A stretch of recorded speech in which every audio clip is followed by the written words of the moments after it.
বন্ধুরা দেখা যাক কি বানাচ্ছে। একটা মাছ, এটা কিসের একটা পাতা, এটা লেবু, এটা রসুন, সে কুচি কুচি করে কেটে তেল দিচ্ছে, রসুন আর পাতাটা মশলা দিয়ে দিল, মাইকে নিচ্ছে, তারা মাছগুলো দিয়ে দিল, প্রচুর পাতা ফাইন করে ঢেকে দিচ্ছে, পাথরটা ধুয়ে নেবে। দেখা যাক, পরিষ্কার করে নিচ্ছে ফাইন করে।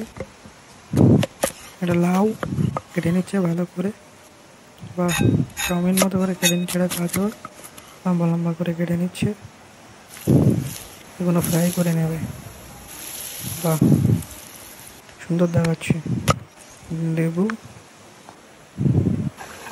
এটা মধু টাইপের, মাছগুলো ভেজে নিচ্ছে ফ্রাই করে, এগুলোকে দিয়ে দেবে। রসুন, এটা মশলা, ভালো লাগাচ্ছে। বাহ, মাছগুলো কিন্তু সুন্দর দেখাচ্ছে। বা এলাকার কুত্তাটা কিন্তু